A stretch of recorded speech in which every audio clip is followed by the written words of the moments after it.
Kia ora, nau mai ki te whare. Welcome to The House, ko Louis Collins aho.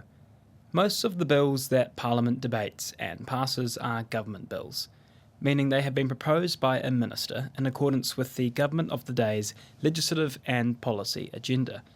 But as you'll probably be aware, non-ministers also have the opportunity to propose legislation in the form of a members' bill, which is submitted by MPs and, if they're lucky, drawn from a ballot system. There's been a bit of coverage in the media as of late surrounding members' bills that have rustled a few feathers, so I wanted to know what the purpose of one is, how you go about creating one, and perhaps most interestingly, the political strategy that goes into them. Last week, I sat down with two MPs who in their long tenures have observed many successful and unsuccessful members' bills. I'm Phil Twyford, Labour MP, and I've been in Parliament since 2008. I'm Andrew Bailey. I've been an MP since 2014. So we're here today to talk about members' bills. From your experience, what is the purpose of a members' bill? All right. Hey, so I think, and Phil might have a slightly different view, but I think they sort of fall into three camps. So I think the first one is backbenchers who see the opportunity to test some thinking which they might want to put into legislation. I think Phil's got a very good example of that. Secondly, there are sort of additions to existing legislation that people want to seek clarification on. So they might be technical in nature, or have some benefit that clearly, when it comes to interpretation, for instance, it's not working well and it needs to be improved. And then the third one, and I think this is what you're talking about, Louis. We've got a lot of bills where backbenchers put them up. They're slightly off traditional government thinking, but they are nonetheless maybe the cause of the day, whatever. And those are the ones that can extend, where we are in terms of debate into new areas, and they're the more adventurous ones, if you could put it that way. Yeah, look, the first thing I think to say is that in our parliamentary system, which is so dominated by political parties that exercise discipline and whip their MPs to vote a lot on a party line, the members' bills have a really important function in our system because they provide a little bit of an outlet. They allow individual MPs to have a go and to try to get some new law made that outside of the party discipline. For opposition MPs, it's also really important because they don't have the opportunity, under our system, the legislature is dominated by the governing parties or the government, and that's the way it is, and that's fine. But members' bills give opposition MPs the chance to really have a crack. And an example of that is Camilla Bellich, one of my Labour colleagues, who has recently got majority support for two members' bills that normally I don't think the government would have supported. They're on workplace relations issues. As an opposition MP, that's a kind of pretty special thing. The other thing that I think is really a big deal, and has been for the whole time that Andrew and I have both been around this place, and that is that there are a lot of social reform issues which divide our major parties. Because our major parties are really based around kind of mostly economic ideology.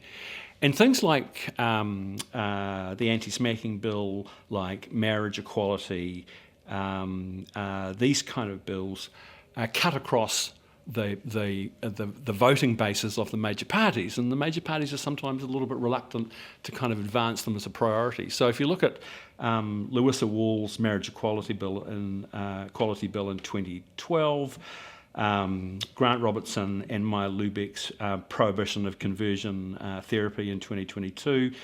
David Seymour's bill on end-of-life choice is another example of that.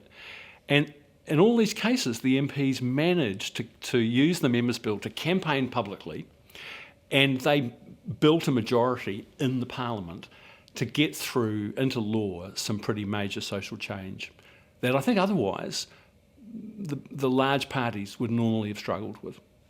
You mentioned a lot of these bills that are kind of quite monumental social changes, marriage equality and euthanasia, that kind of thing. What about the bills that are not so interesting?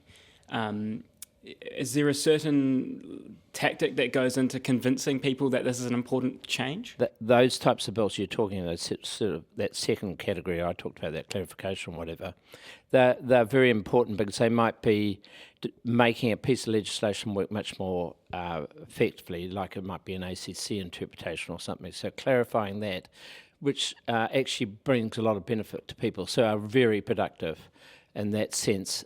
But I think just going back to what Phil was talking about before, those social bills, yeah, I totally agree with you. They cut that sort of social strata right across the whole of party.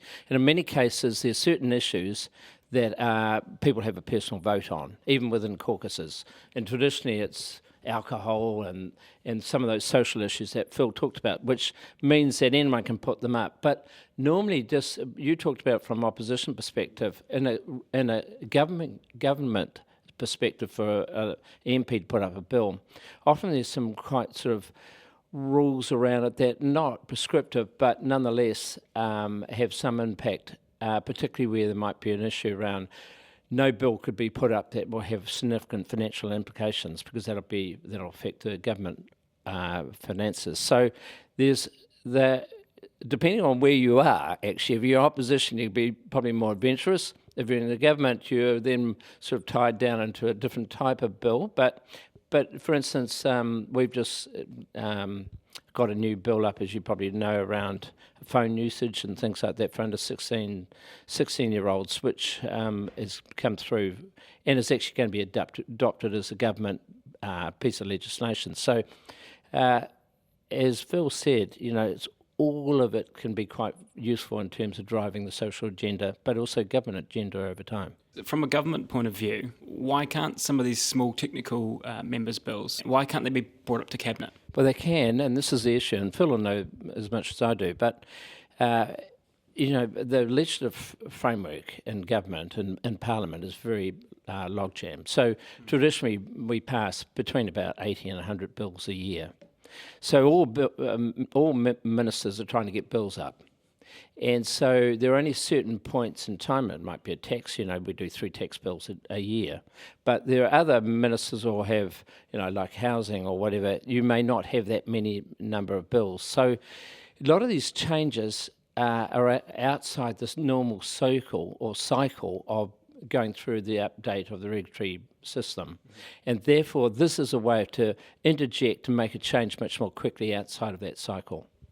Ginny Anderson, my Labor colleague, when we were in government and before she became a minister, she put up a members' bill to extend bereavement leave to someone who'd had a miscarriage. And I think it was an issue that for a lot of us we'd never kind of even thought of. But when she raised it and brought the bill to the House, people went, actually, that makes a lot of sense. That's the right and decent thing to do. And she got that members' bill passed unanimously in the House. Every party supported it. It got international coverage. It was reported in the New York Times. So she's a backbencher of a governing party. So, and as Andrew said, a lot of the time when you're in government, the legislative agenda is so jam-packed, it's impossible to get anything else in. So that's an opportunity for backbenchers to do something significant. Now, talk me through the process of getting it approved by caucus. So if you have this big, bright idea that you want to turn into a members' bill and draft it, do you go to the caucus first or do you draft it first? Yeah, this place is very collective and very tribal. So group discipline is everything. And I think, I'm sure it's the same for all the parties. If an individual's got a bright idea, you have to take it to caucus, usually to a caucus committee, in the case of the bigger parties, and get your colleagues' agreement before you are given the licence to go and put it in the biscuit tin. And that's really fundamental to the way this place works. Yeah, and it's Phil's right, and every party will be slightly different, but normally goes through that process, getting pre-approval, and then go away and draft it. So part of the drafting, of course, is doing the legal drafting. And for some members, they've got legal background, they can do that. Sometimes they have to go and hire someone. Hopefully you can lean on someone to draft it, because that's the nub of the work, is that not only the concept, but actually drafting in a way that is appropriate and actually gets to the issue, which is Parliamentary Council Office, who does all the legal drafting here in New Zealand, will do. It's pretty hard to do that appropriately. So, and then you'll take it back to the caucus normally at that point, and then it goes in the biscuit tin.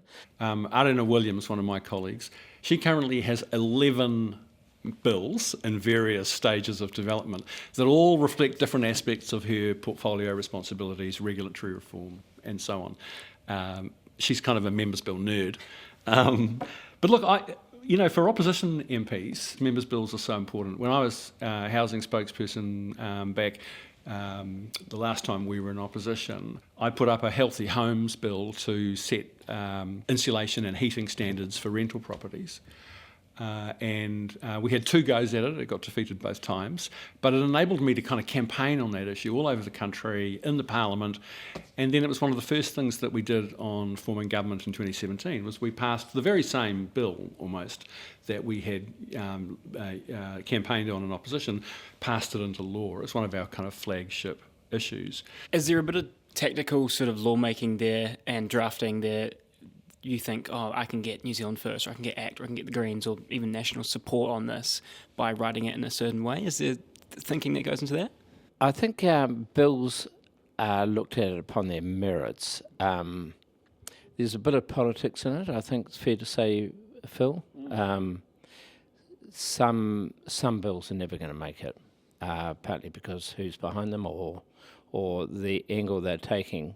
But I think when you can get away from that political side, then actually they become much more in that domain where you can talk to other people. But one of the really fun things, if you're the sponsor of a members' bill, is doing that lobbying with all of your colleagues across different parties. So just remember that normally, 95% of the legislation that goes through the Parliament is done by the governing party, and it's got a pre-made coalition and a pre-made majority, if you like.